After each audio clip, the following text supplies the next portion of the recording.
Hey guys, welcome back to Go Muffin. Yes, I am still playing. This is around day 5 and I'm still really enjoying myself.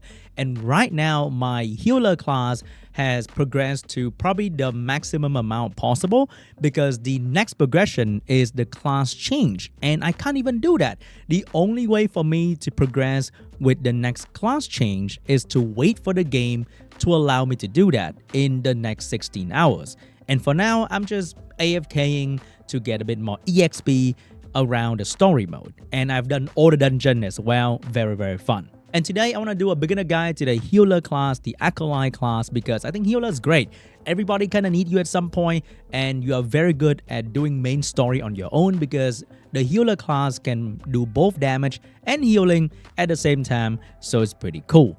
So for the healer class, there'll be two things you want to focus on. First is going to be the skill. And you can split your skill into two different presets. One is going to be the damage for main story. You want to do damage to get through the main story fast and just end the stage quickly to get 3-star to get the most EXP when you AFK. The other one is going to be for dungeon, which will require you to manually use the skill sometimes, and you want to provide healing like a real healer. There's no point doing damage in dungeon. Let the real damage dealer do that. Like, they can do triple the amount of damage of your damage build. So don't even bother with doing a lot of damage in dungeon. Just do your job and heal and keep the tank alive. So for the healing skill, you want two skills that can allow you to heal with short cooldown.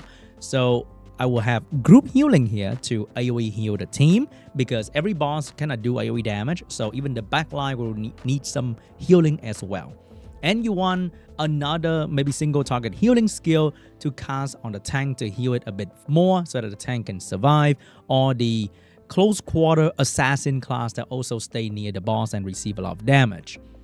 Other than that, this skill will be depending on the situation. So there'll be bosses that can do massive damage and you have to heal very quickly. This divine healing will be required in the level 65 rift that the boss will just do massive damage and you have to heal the entire team very quickly. This skill has very long cooldown.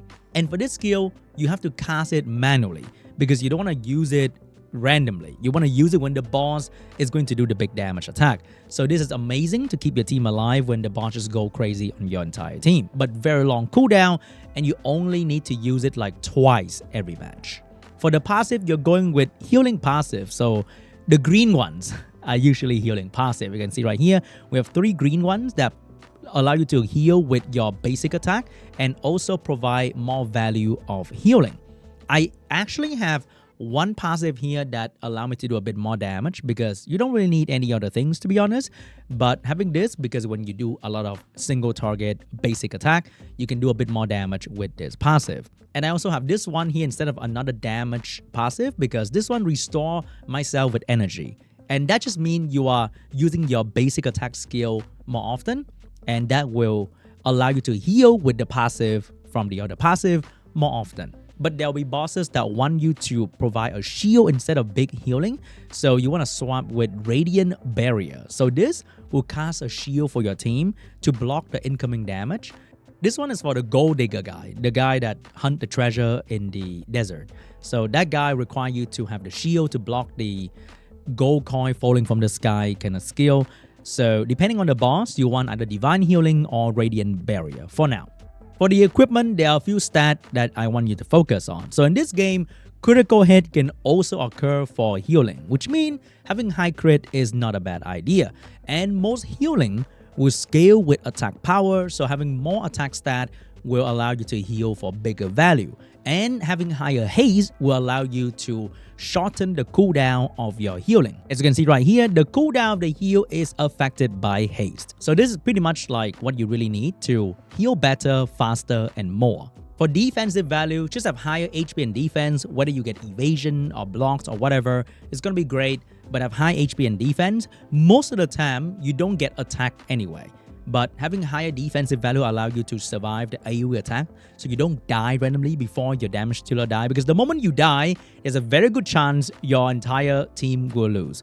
When the tank die near the end, your team might still manage to pull through, but if you die before the boss do the big AoE damage, you might be the problem of the team. I think accuracy will be the least that you worry about because your damage is not really that important in the actual dungeon run. So you probably don't need a lot of accuracy in your substat. So if you want to recast, which you can do a couple times, I wouldn't go all in on the recast though, because when you're in the early game or mid game, you replace your equipment very, very quickly. So recasting is just a waste of resources, to be honest. But if you really want to just recast a couple times for like the fun of it, then go for it. Because a lot of time is going to go under the stuff that you actually have. So don't bother too much with recasting, okay? Except for if your substat are just all irrelevant to whatever you are trying to build.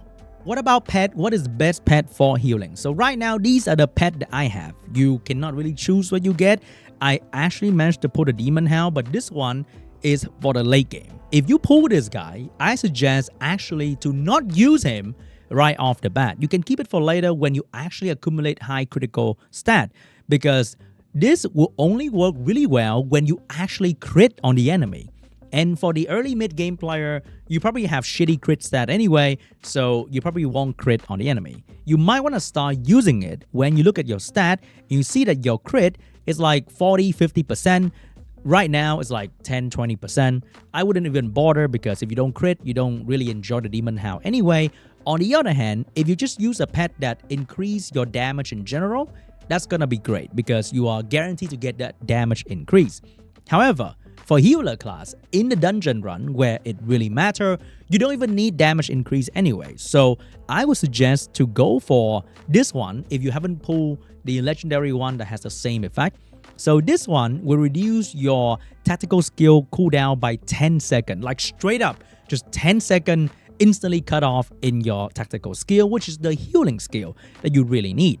So when you run into the dungeon, you can just easily change and swap with your main pet, and now this will be my main pet. And what I want you to do is click on the auto button, hold it, turn it off, because this one is really tactical, okay? You want to use this pet skill when it actually matters. The moment you click on it, the cooldown of all your healing skill just poof, all gone. And a lot of healing skill cooldown is right around the 10-second cooldown. So it is pretty much gonna allow you to heal instantly again. And when your team is about to die and you can heal and then heal instantly again, you'll be the savior of your team. And that is amazing than trying to do a bit more damage with Demon Hound that you're not gonna crit anyway, and you're a healer. You're not gonna crit shit in the early game. Maybe in the end game, you can switch to the damage build and just do insane damage. But that is for the end game, not now, okay? You're watching this video for the beginner guy. Wake up. And lastly, we also have the talent. So for healing purposes, you want the first talent to go all the way left because it will give you natural energy recovery. So what is that again? It just means you're gonna hit your basic attack skill more often, aka more healing from the passive. And you wanna choose the healing magic. It might not unlock right off the bat for you, so you can choose whatever you want. And then when this thing unlocks for you, you can just click the reset button and put into the healing magic. So that will be your healing page. Right now you can see talent page 1. If you're done with doing dungeon for the day with all the teammates and you're back to the main story, you can set up a talent page number 2 to go all the way right for the first talent, because that will focus on the damage skill, which allow you to do more damage, which is great for main story because you don't need healing in the main story that much. And for the second one, you can focus on the Zealer's Burden that will increase your crit rate and just give you more damage overall.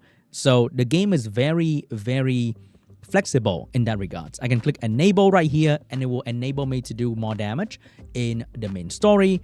And then I can just go back here, boom, enable the healing thing for my other dungeon need, which is gonna be very important because you need healing, okay?